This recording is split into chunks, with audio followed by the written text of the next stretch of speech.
Hello, everyone. This is Seth, one of the co-hosts of Engage Podcast, to bring you today another great episode of Engage Podcast. But before I can get into that, if you are listening to Engage Podcast for the very first time, go ahead and hit that subscribe button. Whether you're listening on Apple, Spotify, Google Podcasts, Podcast Addict, or YouTube.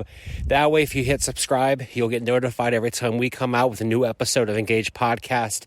It's going to be on your phone waiting for you. You won't have to look for us. It's going to be right there on your phone. Also, if you haven't had a chance yet, go over to our YouTube page. If you're not there already, we have all kinds of good content for you. One of the things that we have on there is the podcast you're going to hear today, but you'll get to actually watch the podcast.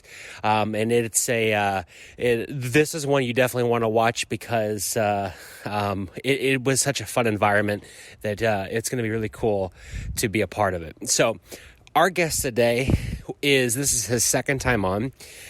He is just fantastic individual. We had a blast last time. We had a blast this time. His name is Michael Muha.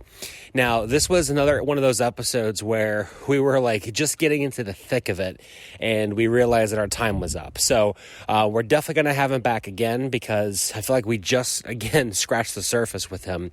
But Mike Muha is a commissioner in Mercer County.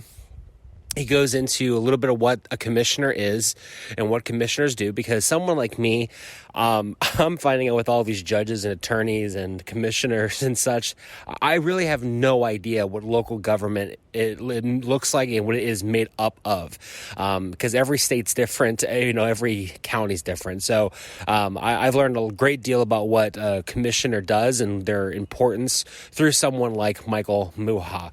But we also get into some fun questions. And there's this, and I say this not just, I'm not just talking it up, but I really honestly mean when I say a very beautiful moment happens at the very end of the podcast, where Pastor Anthony and Michael both have kind of a heart-to-heart on the topic of fatherhood, fathers in general.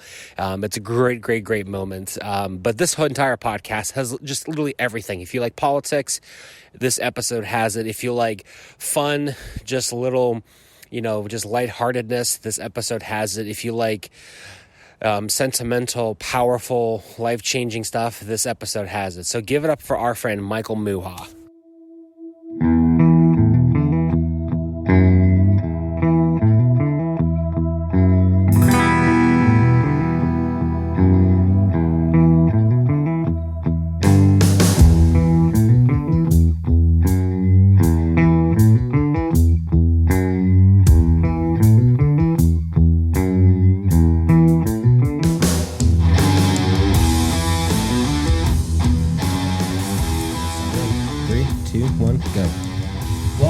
Engage Podcast. Today we have a little bit different setup, and we have someone special on our show. This is his second appearance.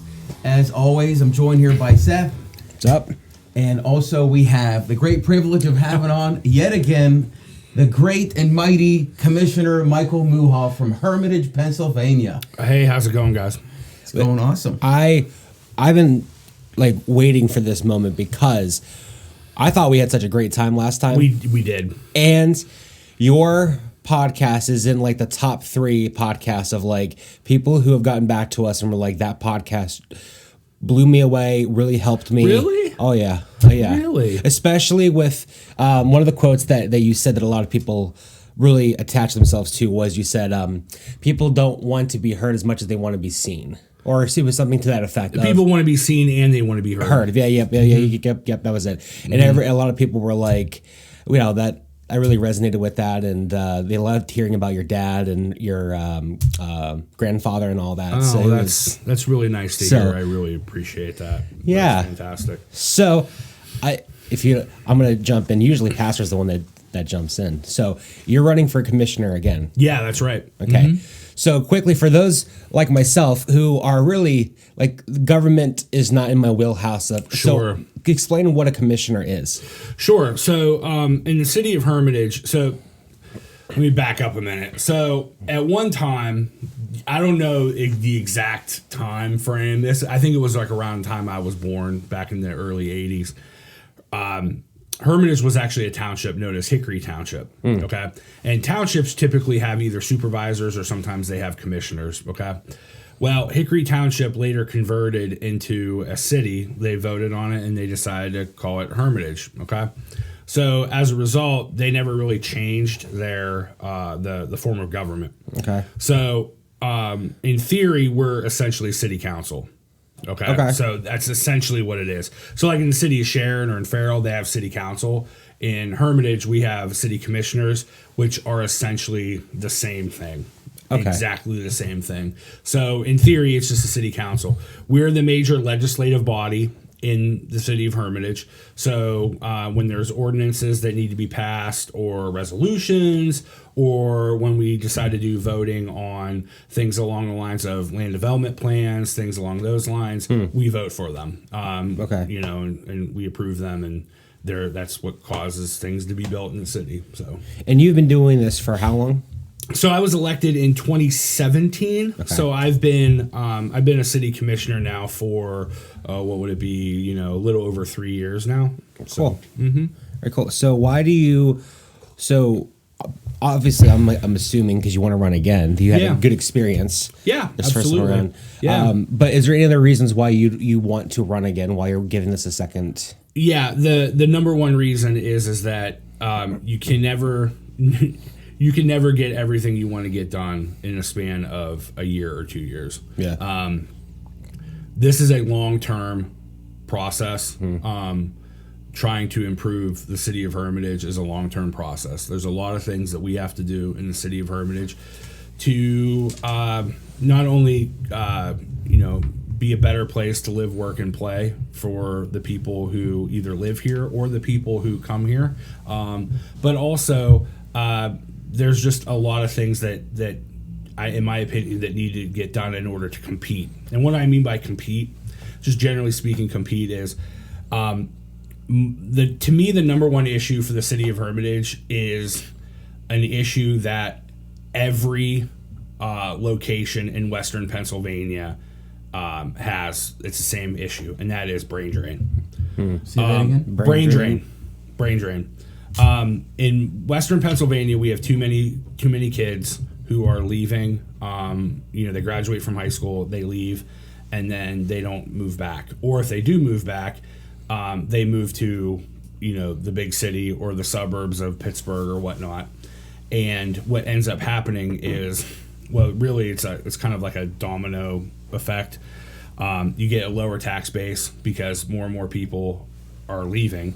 But then more and more people are retiring and they're not contributing like they did before when they were working. So then it's harder for cities and municipalities to provide the amenities that encourage people to come back to move here.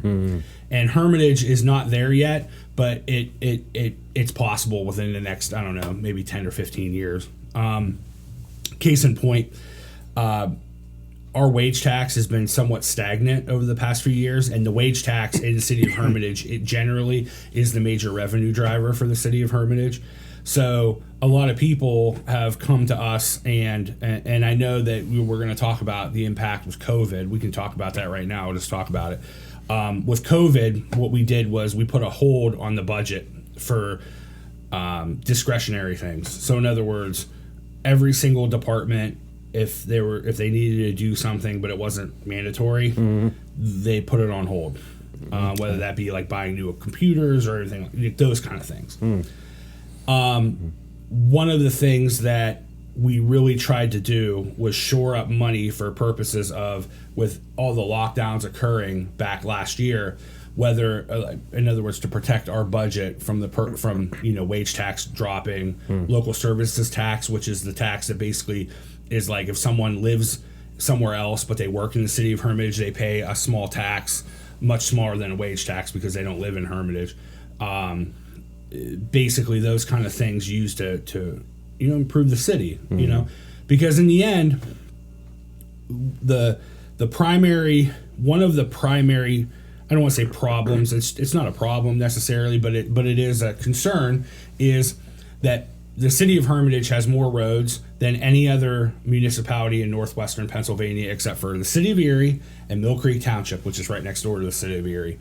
So we have like 99 miles of roads. And because we have so many roads, so many miles of roads, these roads need replaced an awful lot. And that's one of the things that we use a lot of our capital expenditures on is what's called the NIP, which is otherwise known as the Neighborhood Investment Project.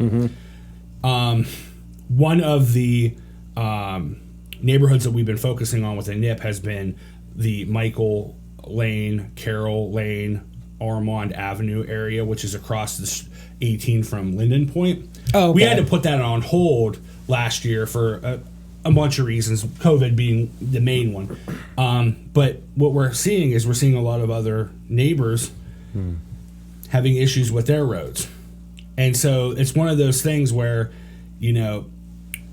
brain drain, while it's not directly related to those issues, it is indirectly related because of the fact that we need a larger tax base to pay for the things that we need in order to have an ordered society in our city.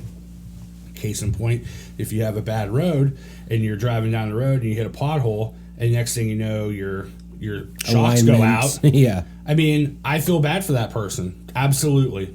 Without a doubt. And those are some of the issues that need to be addressed. But with brain drain, again, it's that vicious cycle. They leave, they don't come back, and then all these things occur as a result. Yeah. But I will say, I don't blame them. I don't blame them for leaving, because one of the problems that I think Western Pennsylvania has in general is they don't have a lot of opportunities for kids who are going out to college, and then they're like, well, what do I do? Wages are a lot lower here than they are at other places. They don't have, the opportunities aren't here. Perfect example to talk about just briefly is I came back, but I started my own business. I'm an attorney. I started my own practice. But like my sister, who's about 4.5 or so years younger than me, she graduated from Hickory back in 2006. I graduated in 2002, and she graduated in 2006. My sister, she got her degree in museum studies. Well, what museums are around here that she could find work in? She could, exactly. make a living off of. So my sister moved to Washington, D.C., and my sister is an archivist for the National Archives in College Park, Maryland. That's one of those things where, like, unfortunately, there's just not the opportunities here like they are there. Her boyfriend, they have a house together in Rockville, Maryland. Her boyfriend's a neurobiologist who works on rats to try to come up with cures for Alzheimer's and Parkinson's with the National Institutes of Health. Wow. It's harder for people like that to find jobs here in Western Pennsylvania, where it is for someone like me who's hanging a shingle, who's like, literally when I started, I was living in my parents' house, spare bedroom with a computer, and I was meeting people at Panera Bread because I couldn't afford an office. Like, literally, that's how it was early on in my carear. Mm-hmm. Now 9 years later, I have my own office space and everything's like that. I wouldn't say that, but life's a lot different. But I mean, that's what happens when you're starting out. So, a couple questions I want to piggyback off of that. Mm-hmm. First is, what are? By the way, this is really good coffee. You like that? Yeah, it's really good coffee. Give them a plug. What kind of coffee is it? It's the s'mores coffee. Oh, okay. It's really good. Death metal coffee that you got. The Death Wish. I saw that. That has a lot of caffeine in it. It does. See, I have to watch. I can't have too much caffeine. Yeah, my heart will go weird places. I learned very quickly that I'm not. I should not drink that before a podcast because I talk. I'm a fast talker. Yeah, but I talk even faster. I'm sure. Yeah. I know the feeling. For me, I trip into AFib and I got to go to the hospital. And get it. That actually happened. I drank too much coffee one day and I tripped into AFib. Was in the hospital for 4 days, and then they had to cardiovert me. And they were like, it's no. Because obviously I'm overweight. I admit it. I know. I see you there. I'm overweight. But they were like, it actually is because you had too much caffeine. I drank like a pot and a half of coffee that day. I was doing some work or whatever. and they had to cardiovert me, which is they put a tube down that intubated me, and then they took a defibrillator and they shocked me, and I went from 145 beats a minute, my heart went to 75 instantaneously. Felt 100 times better. Went home like an hour later. Yeah. Oh yeah. It's a miracle Yeah. that's ever happened to me, because when the worst I ever got with caffeine was when I was working at Dunkin'. As I'm a sure it manager. was when you were at Dunkin'. Yeah. Working 4 a.m. to 4 4 a.m. to 4 p.m. was like my standard shift when I was a manager. I was drinking, it was something between 3 to 4 pots of coffee a day, and at least 4 or 5 shots of espresso, because when I would get there at 4 in the morning, my drink was, I would drink a extra large coffee with 3 shots of espresso, and then I would add like Dunkaccino on top of that, and I would have 2 of those before the store opened. How are you alive? That's what I'm saying. Like How are you alive? That should be my story. I should have been the one in AFib going to the hospital. I try my best to not drink any caffeine after like 3 o'clock in the afternoon. See, I could drink a Red Bull like at 10 o'clock at night and be in bed by 11:30. Yeah, if Just I the way did that, I'd be up till 4 o'clock in the morning. All right, gentlemen. Let's I'm sorry. reel it back in. Sorry. So, I could talk. I could talk all day. Well, usually you're That's the what I do for a talker. living. what I'm wondering is there any communities in Western PA that are doing it right that you guys are going, let me look and see what they're doing to not have the brain drain? Like, I'm thinking like a Cranberry, Yeah, right? What to me, what are they doing right that we're trying to do here? yeah. I mean, I would say Cranberry. I think there are some issues with Cranberry, like the urban sprawl. I'd want to try to avoid, but Cranberry is to me like the number one, like kind of, I guess test case in my opinion. Cranberry is important to me because my wife is from Mars, right next door. There's people listening to this who are not familiar with this area. They think it's a joke. Yeah, my wife was a fighting planet, and yeah, I was a hornet here in Hickory, but my wife was a fighting planet, and so that's right next door to Cranberry. The township that surrounds the borough of Mars, where my in-laws live, is called Adams Township. It's growing very rapidly. It's probably bigger than Hermitage now, and it wasn't bigger than Hermitage when I first met my wife, and that was 5 years ago. So is there something that they're doing where you can point at and say that is what they're doing, or we should try to do that? Is there something like that? Yeah. In my opinion, I think the city of Hermitage needs to be more proactive in recruiting businesses to come to the city, and I've said that from day one, and I think it needs to happen. When I mean by businesses, I don't necessarily mean like your Targets of the world, because that to me that's the number one question I get all the time is, why don't we have X here? And I'll get to that in a minute, that retail stuff, because I do want to talk about that, because that is important to a lot of voters. But in the case of businesses, I think in the case of Cranberry, they do a lot of enticing. They offer a lot of like tax, basically like, hey, we'll throw you a bone here on taxes if you come bring your business here. And from my perspective, I'm in favor of that if the jobs pay well. And that to me is the caveat. The jobs have to pay well, because again, you can bring retail here, but if people are only making the minimum wage, it's a job, yeah, but it's not a family sustaining job. I mean, the minimum wage does not do what a lot of people think it does. It isn't that great. It's a job, yes, but I mean, there are people that work on a minimum wage and they still get benefits. I mean, government benefits. And for me, from my perspective, I mean, I don't know how you guys feel about it. From my perspective, if the minimum wage doesn't provide a family sustaining job, then what's the point of even working? I mean, if you can't take care of your family, if you can't pay your rent, if you can't pay your utilities on the minimum wage, then what are you doing? What are you doing breaking your back 24, 40 hours a week?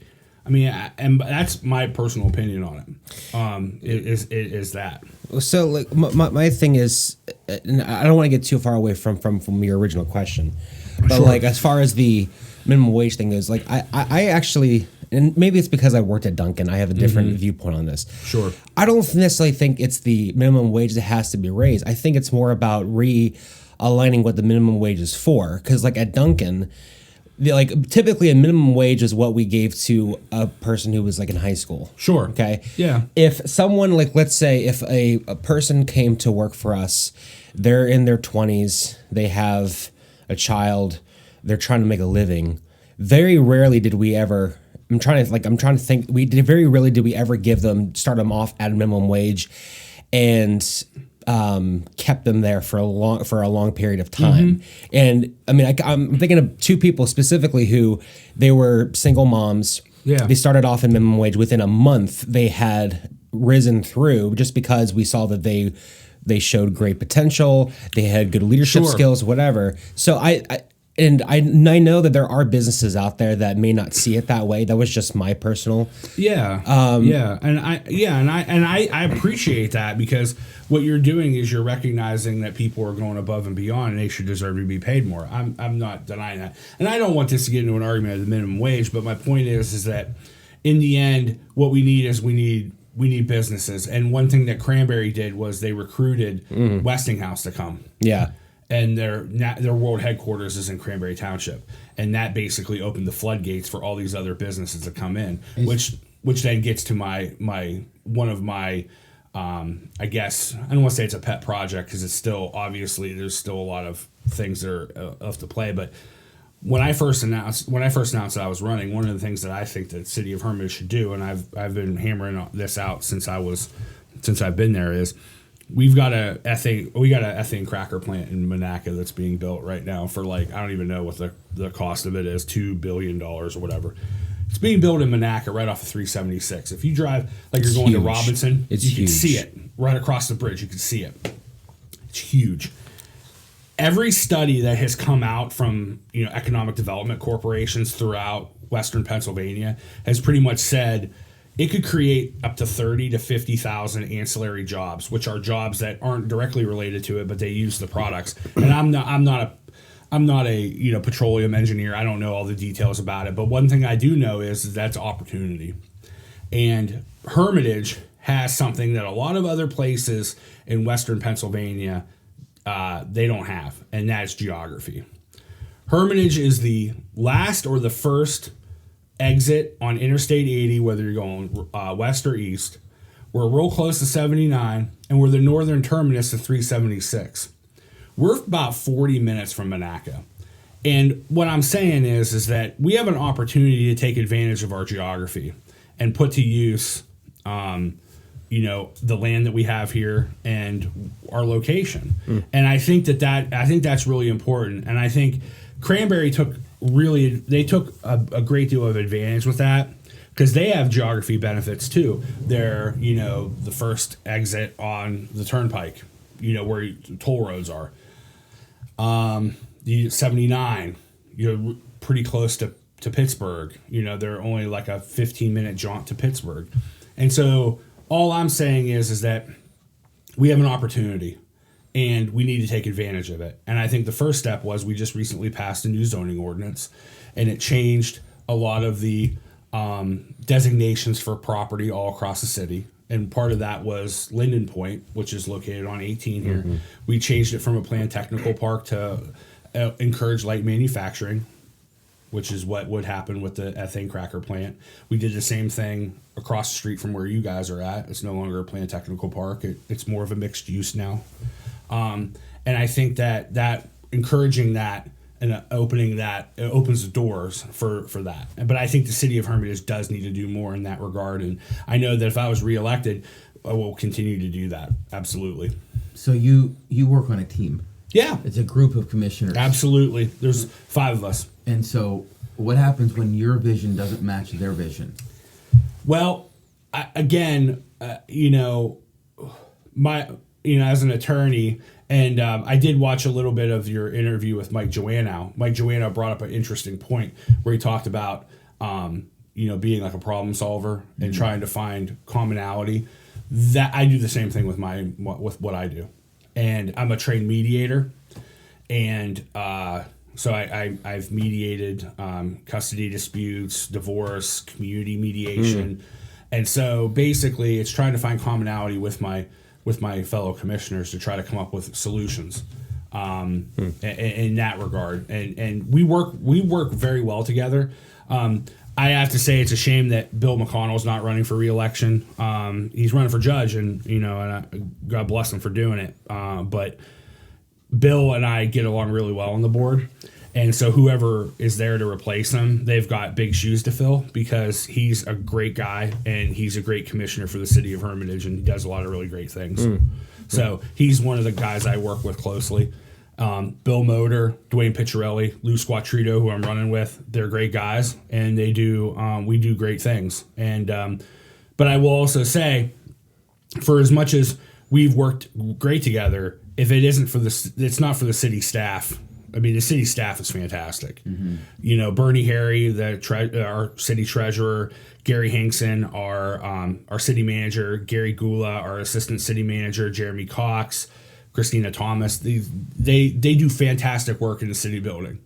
Fantastic work. And if it's not for the people that are in the trenches working day in and day out in the city building, I mean, I don't necessarily know how easy we'd all have it. That's true. That's right. Yep.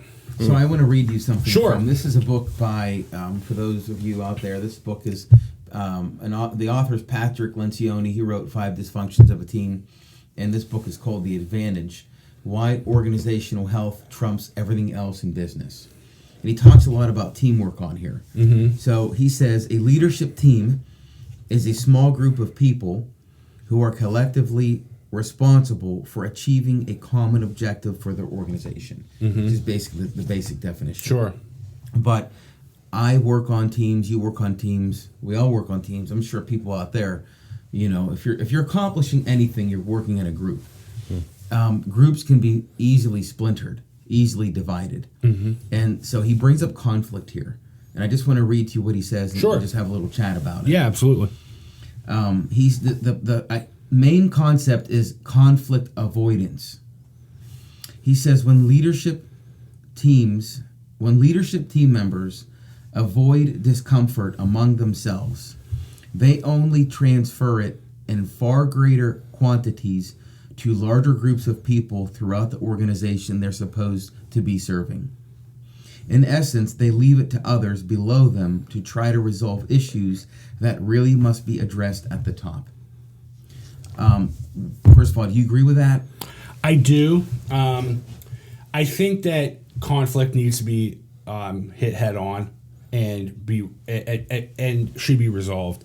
I don't know if I brought this up. It's a constant thing that I tell people, my clients or whatnot, and that is, I'm a huge Star Trek fan, and James Kirk he didn't believe in the no-win scenario, and that's how I treat my business, in the sense that I don't believe in the no-win scenario. I don't believe that there's any problem that cannot be solved. Now, people may not be happy in the end of it. Trying to solve, custody or divorce.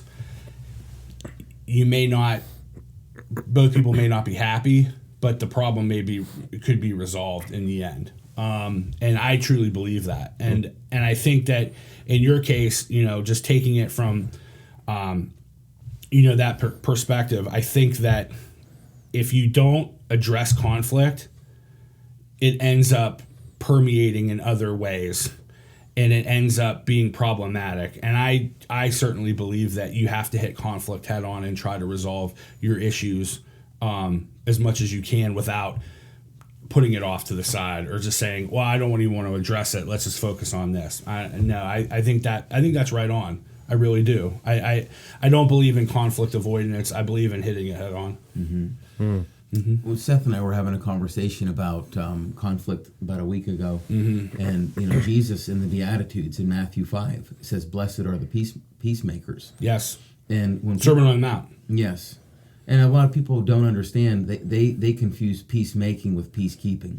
Sure. Peacekeeping is putting your head in the ground and avoiding the world around you, and problems get worse. But being a peacemaker is sometimes and often ugly. You're getting in the ring with people. You're taking your hands and you're putting them in the mud, and you're getting dirty with them. But in the end, by getting dirty with them, everybody might have clean hands when it's all said and done. Yeah. You try to work things out. With some scars. Yeah, with some scars. It happens. Believe me, I'm well aware of it. I mean, my business is that way. So, Yeah. Well, it's we live in a fallen world. So, there's always going to be conflict, that's for sure. That is absolutely true. Before we started the podcast, when Seth opened up his computer, you pointed over and said, "Is that Superman?" And then you said Superman is your favorite superhero. Yeah. Oh, no, he's my favorite fictional character. It's beyond that. He's my favorite fictional character. All right. Why don't you share why? Sure. I think, to me, it's a lot of people hate on Superman. They think he's boring. They think, oh, well, I like the flawed hero like a Batman or like a Wolverine or somebody like that. And don't get me wrong, I like him. I'm a huge Superman or superhero nerd. I got 1,700 comic books at home that were my dad's. Thanks, Dad. But to me, Superman is the most important for a myriad of reasons, and primarily the number one reason is what he stands for. I would say he's 1A, my favorite superhero, and 1B would be Captain America, because they're like the big blue Boy Scouts of Marvel and DC. But a lot of the time they symbolize kind of the same thing in a lot of ways, and that is, for Superman, to me, it's the quintessential story of the American immigrant. He came to Earth. He was an alien. He was taken in. He's not an American. He was not born in America. He was not born on Earth. But he represents in a lot of ways the contributions that the American immigrant has brought, or the immigrant has brought to America in a lot of ways. I mean, we talked about this before. I'm a product of immigration directly. I mean, without my great-grandpa escaping in the back of a wagon in Eastern Europe, I wouldn't be here. And so, to me, it's a story of the American immigrant. To me, it's also the story of hope. I encourage people to take a read to it if you like comic books or you want to check out graphic novels. There is I believe it's an All-Star Superman. There is a panel that really speaks to me, and that is there's a girl who is clearly struggling. She's on the edge of a building, and she looks like she's about to jump. And he comes in, swoops in, and he saves her, and he basically tells her that life's worth living. And she gives him a hug, and he takes her away and puts her back on the ground. That, to me, it's the goodness of people. And Superman represents the goodness of people. And the funny thing is, he's not even a human being. And so, to me, it's that idea. It's the ideals that someone like Superman strives for, and other superheroes don't necessarily do that. I think Captain America does that to some degree, but Captain America is a little different, because in the case of Captain America, it's more of like an American patriotism, but it's not an American exceptionalism. It's a realization that America is not necessarily what it's all cracked up to be, but it is, in the sense that we have the ability to improve ourselves. We have my favorite Marvel movie is actually Captain America: The Winter Soldier. It's the second Captain America movie. You ever saw it? Where basically at the very beginning of the movie, they go down and they see all those giant helicarriers, and Nick Fury's talking about, like, oh, well, this is, they basically, what they did was they created a program to kind of stop crime before it would happen. Right. And he's like, this is not freedom. And America is, in a way, you have to, in my opinion, in order to be a proper American, you have to challenge at times what America actually is and what America actually means, because America is more than just a political party, a president. It's more than just, those basics. It's the idea that we should all live free. Who does that well? Or who has done that well? What figure has done that? I don't know if any figure has done that recently very well. I don't know. I think it's very difficult. In my opinion, there are very few politicians on both sides of the aisle that really stand out to me, that put their that put their country first rather than their political party. And I say that being I'm a strong Democrat, and I say that, and I don't necessarily know if there's a political figure that does that on my side of the aisle. I think a lot of the times it gets really convoluted and really complicated for a lot of them to really stand out and say, you know, what my party's doing is wrong. That's a good question. I don't really have that answer. I mean, I will tell you that I have, you know, my thoughts on previous politicians, ones that are publics. I don't like politicians because that definition gets really complicated. I like public servants, but you know, obviously I brought it up. My hero is Abraham Lincoln. I'm a huge fan of Theodore Roosevelt. I'm a huge fan of Franklin Delano Roosevelt. I think there. I mean, I'm not saying that there aren't people to admire. I'm just saying though that, like, for what you're specifically asking me, I don't necessarily know if there's anybody in modern political history that really to me stands out in that regard. I mean, I'm listening to you. It's just I had a great quote. Colin Powell is I thought of a guy that I'm trying to find and read and look smart. Yeah, I really don't know. I'm really not sure. I mean, I think a lot of politics nowadays, hypocrisy comes into play an awful lot.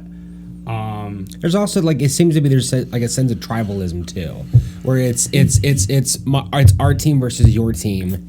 And to me, it's like I don't see how. I mean, now I'm gonna be that guy who thinks of a quote and then immediately, unless this is gonna be the quote that you're giving me the look like this is gonna be your okay. It might be. I'm gonna be one of those guys that is gonna take a quote that's lofty and then say Abe Lincoln said it, but Abe Lincoln said that a divided house cannot stand. Actually, Jesus was the one who said that, but he said it in a Cooper Union speech. It was a speech. At there you go. I was going to say the Cooper Union speech if you didn't say it. Yeah. Okay. Yeah. I look at house divided cannot stand. I look at the tribalism that's on both sides, and I think to myself, guys, like, this isn't going to, like, we as a nation, we're never going to be united if we continue this whole thing of my team versus your team, our group versus your group.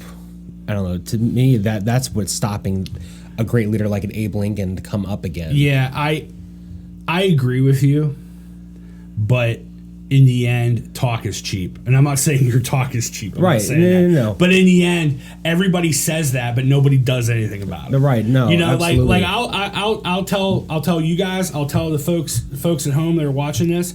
You know, I was a Republican until about 10 years ago, and the reason why I switched had to do with the Tea Party.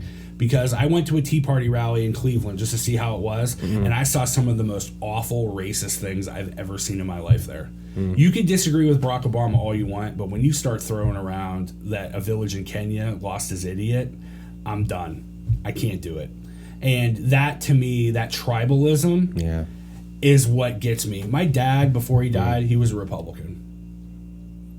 My mom was a Republican until, a few years ago she switched to become a Democrat, primarily to vote for me in the primary. But my dad never switched. That's the funny thing. My dad never switched. Yeah, mom switched to vote for me in the primary. My dad never switched. My dad never switched at all. And he voted for me in the general, but no, he did vote for me in the primary. That's fine. Thanks, Dad. I voted for Republicans in the past. And I'll say that, if you've got it here and you've got it here, I'm going to consider you. And I don't care if there's an R or D next to your name. Yeah, I don't care. Well, I mean, I think it's fair to say, though, both sides, both Democrat and Republican, you have those extreme measures where they're both nasty people, nasty groups. You can find them on both sides. Yeah, I mean, I don't think by and large, it's hard to explain. I mean, this is something that is, this could be a 300 level class in political science in Harvard University if we're going to go in detail about it. But from my perspective, there are good people on both sides. There are bad people on both sides. There are bad people everywhere. There are good people everywhere. And then there are people who are misinformed or people who think that they're informed and they're actually not informed at all. And unfortunately, there's a lot of that going on right now where there are people who think that they're informed on both sides, and you listen to what they have to say, and it is some of the most crazy things you've ever seen in your life. You want to know what the great philosopher Bill Murray once said? What's that? He said, if you think it's hard to win an argument with a smart person, imagine trying to win an argument with a stupid person. Well, I kind of true, right? It is. I don't think people are necessarily. I don't think stupid people are necessarily stupid. I just think they're misinformed. I know. I'm just speaking, I know it's Bill Murray. Yeah. It's Bill Murray. But yeah, I get what you're saying. I want to reel this back in because I found the quote. Yeah. Okay. Go ahead. The people that I had in mind that are the only people that kind of re-challenge what America should be are poets. I think it's poets. And one person that I had in mind, I don't know how I had this in mind, but I did, is a quote by Bruce Springsteen when he writes, "I have spent my life judging the distance between American reality and the American dream." And I like that because it's like he plunged like a stake in the ground of what this is America, right? And here's the distance between where we are, and by highlighting. What song was that? This is just a quote. By it's Bruce. It's not actually in a song. No, but his whole he's basically saying his songs are birthed out of this stake. Yeah, and here it's like like you're here or you're here, and that sometimes irritates people that are over here because what he's doing is he's it's like he's shining a light on something he shouldn't, or pouring salt on something that is like a wound that makes people upset. I mean, when I hear that quote, I think of Born in USA. So I think of that song completely. There's Youngstown. Yes. Youngstown's a good one. Oh, a lot of people don't talk about that song. That song's a classic. I love that one. Primarily, obviously, for obvious reasons. But I mean, it's that. Are you a Springsteen guy? Kind of. Yeah, I am. I will say I'm more of a Billy Joel guy myself, but I love Springsteen. I can't. Let's just put it this way. Bruce's manager has received many a letter from a pastor, Anthony Clayton. Oh, you're an extreme Bruce guy. Oh, okay. You have no idea. Oh. So I'll tell you another song you might want to listen to that got him in a lot of heat with the officers in New York was a song called 41 Shots. It's not one of his more known songs, but it's a powerful song. It was about a police shooting that shot a young kid 41 times. Is that the Armand Arbery shooting? Yeah. And what's fascinating about the song, and this is such a telltale of what we've just been talking about, just people in general, is the song is telling the story, but it's not just about what happened to the kid. It also shines the light on the confusion that an officer would have. Is this a gun? Is it a knife? Is it a comb? We don't know. So he's telling the story from the kid and the officer, that's a really cool thing to do. Sure. But everybody got super mad because they just heard and chose to ignore the other side. Yeah. So when he came out with that song, I think it was about 99, I'm just guessing, probably, he had a series of Madison Square garden shows, and the police all kind of I don't want to say turn their back on him, but they showed up to not riot, protest. Riot, yeah, protest. Yeah, and that wasn't the point. The point of the song was, again, we're living in a fallen, messed up world with really crazy things that are going on around us, and here Bruce does, just like the quote, he shines that light on it, right? And he's showing, here's the ideal, but now we're upset about it because we're not there. Yeah, and it gets misconstrued so much until you understand that's the point. Yeah, no, and I can understand that. Speaking of music, it's not so much American as it is Canadian, but one of my favorite bands ever is a band called the Tragically Hip. I don't know if you've ever heard of them. They're primarily a Canadian band. They tried to come out here and America didn't really care for them. The Tragically Hip? Yeah, the Tragically Hip. They have a lead singer. He passed a few years ago. His name was Gord Downey. He's pretty much known as like the Canadian Bruce Springsteen. A lot of the music is very similar in that regard. He is kind of like the Canadian poet laureate. In fact, they were even talking about putting him on Canadian money. He was that well loved. I encourage if you're a Bruce Springsteen fan to check them out because they sing very similar type songs. But it's a little different because Canadian history is a little different. He does a lot of. He wrote a story about there was a child. it's hard to really talk about because I'm not obviously Canadian, but they had these things called like re-education camps or something like that, where they put kids that were in the First Nations, and they basically put them. First Nations are like the Canadian native Canadians, and a kid escaped, and he ended up he walked in the woods, and he died from cold from the cold.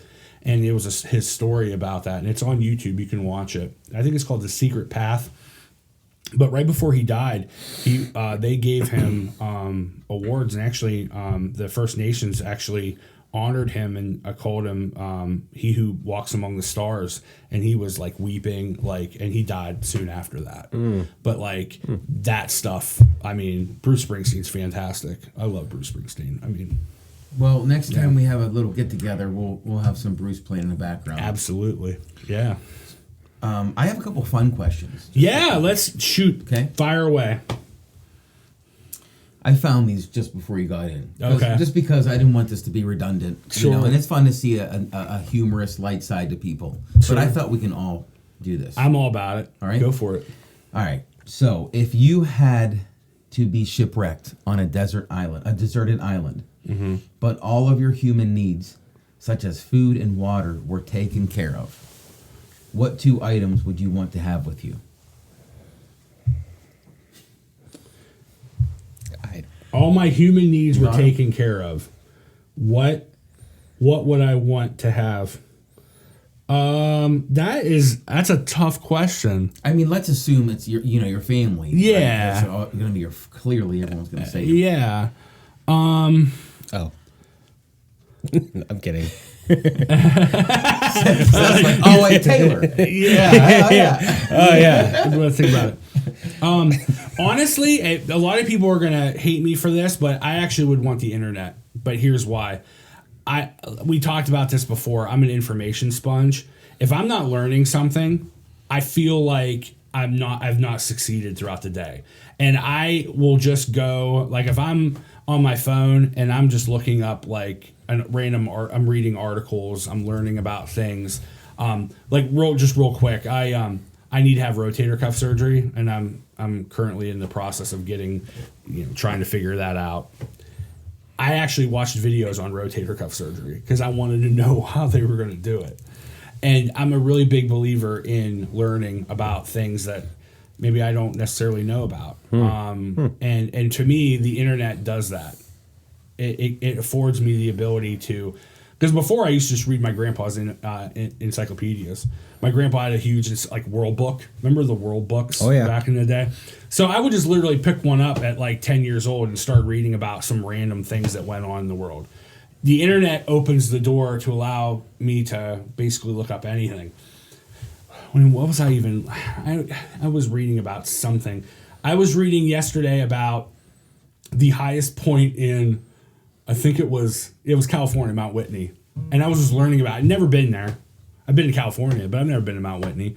And it's really close to the lowest point in the entire 48 states. The highest point in the 48 states, Mount Whitney, is only something like 90 miles from the lowest point in the 48 states. That's wild. Death Valley. So, it's weird.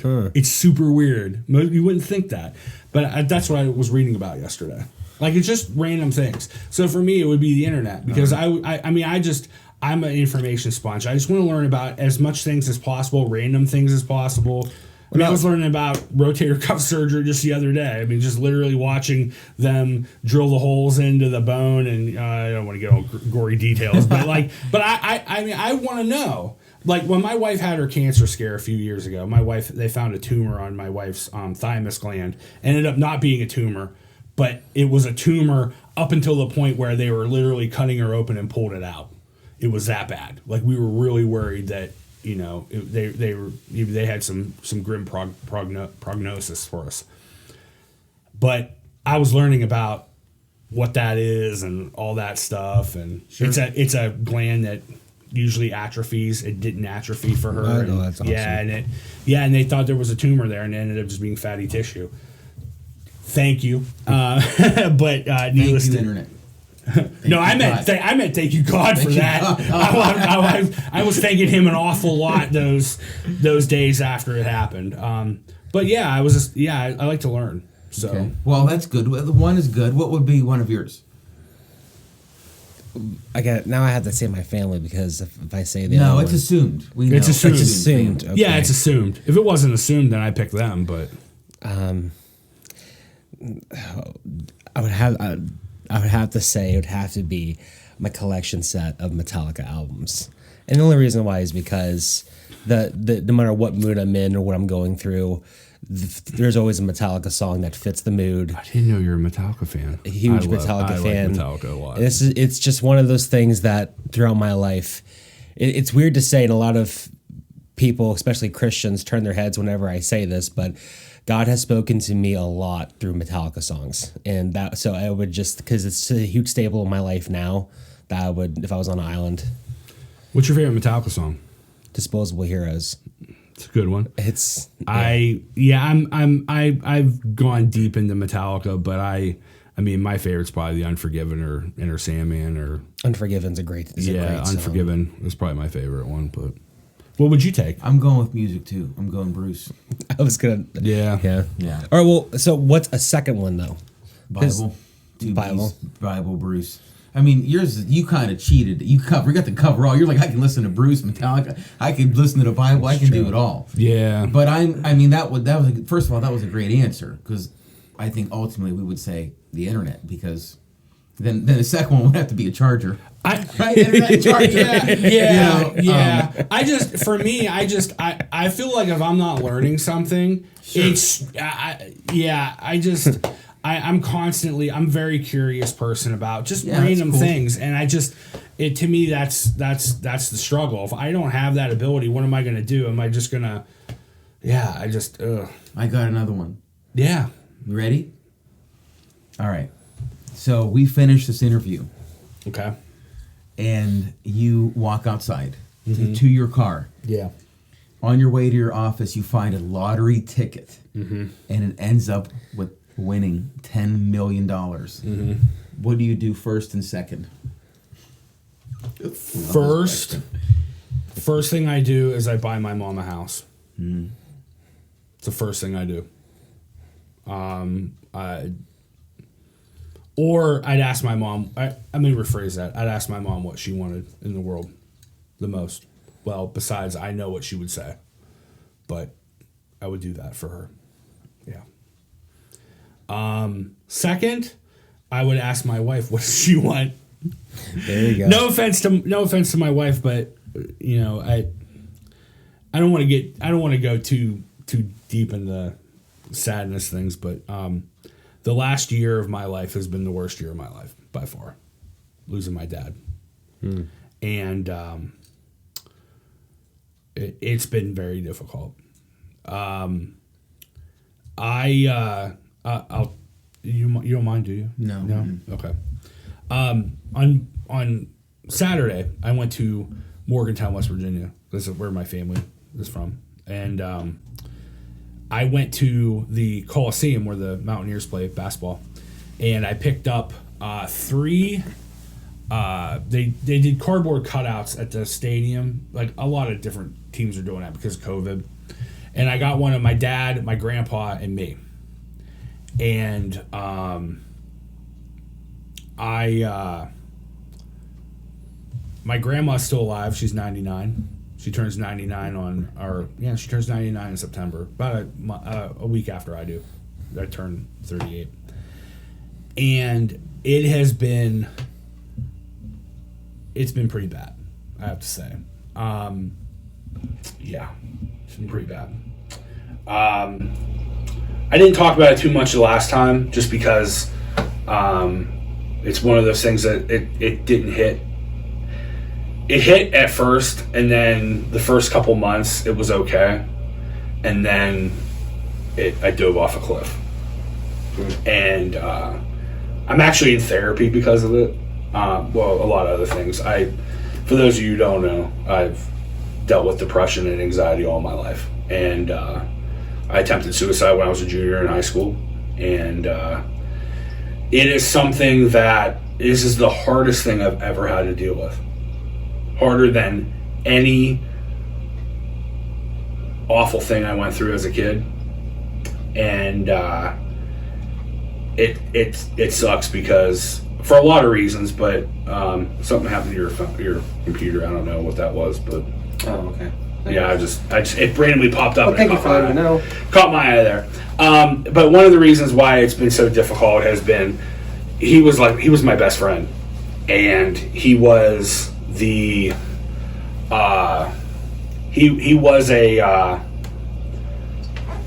just a major influence, but more than that, he was a guy that I could talk to about anything, and he shared my similar like love of knowledge, and we used to talk about anything. We used to talk about, like, hey, did you know this? Like, no, I didn't know that, blah blah blah blah blah. And we would look it up on our phones, and we'd be like, oh, blah blah blah blah blah. We talk about this and talk about that. I could talk to my dad about literally anything, and since he's been gone, it has been very difficult to deal with.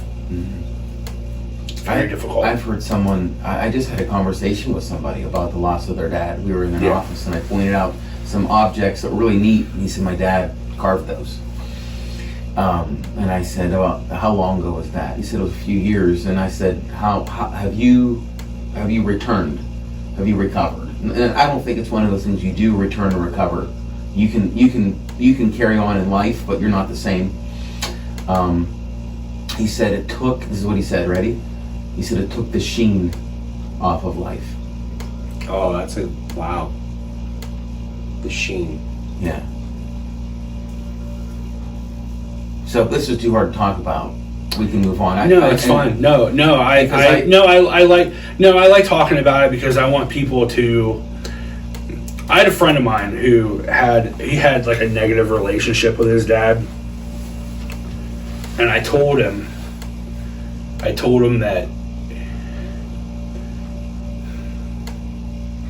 that one day you're gonna wake up and he ain't gonna be here, and you're gonna regret the bad relationship you had with him. It may not be right away. It may not be a year from now. But you're going to wake up one day and you're going to regret it. And for me, I didn't have a bad relationship with my dad. I had a great one. But the sheen off of life is a pretty accurate statement. It is. For me, it's not so much the sheen, but I can understand that. For me, it's like,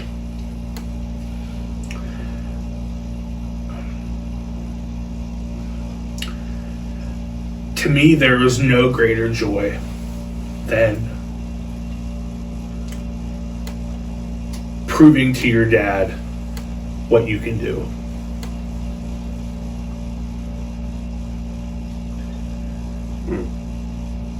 And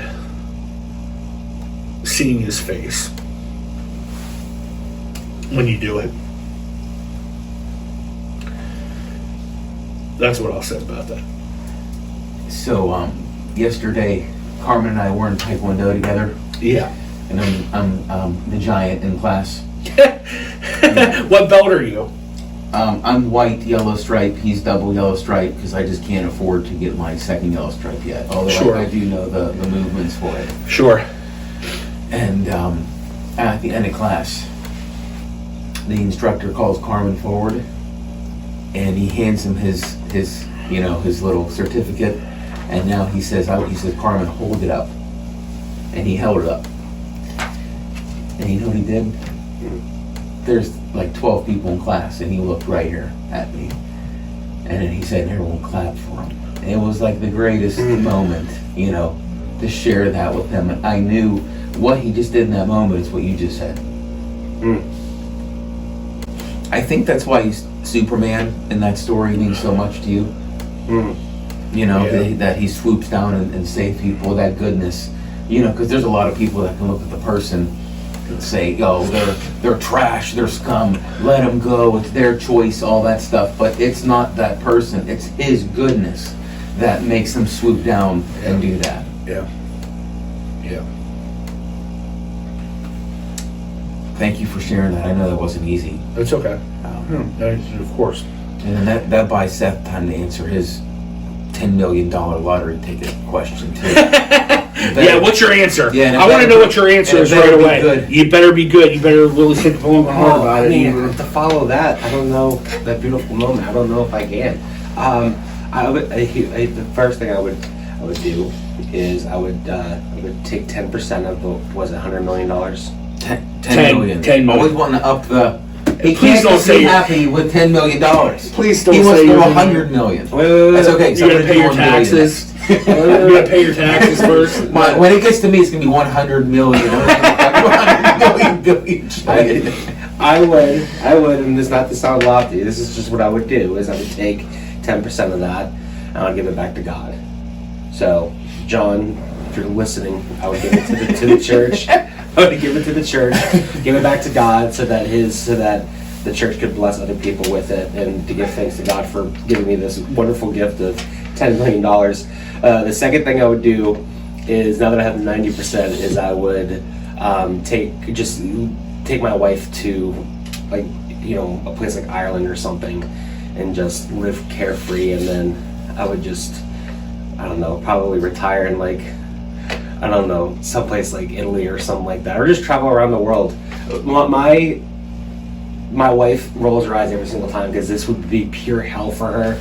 My dream, if I had that kind of money, I would get a big, like, tour bus, and I would just drive around the world, like cross the ocean, get on those, like, little ferries and just go over, right, like, and just live like a rock star, like, or just on the bus, going from town to town to town. I could relate to that. I can relate. My dad and I used to talk about getting a Spanish galleon and just shipping it all across the world. It'd just be so cool. Just smooth sea, never made a skilled sailor. Literally doing that, but in a Spanish galleon, like learning before we go, learning how to do all that and getting the ropes ready to go. And yeah, it'd be fun. Okay, I just found out something about you two that I never thought I would. Yeah, that's interesting. I never would have thought the second one for you.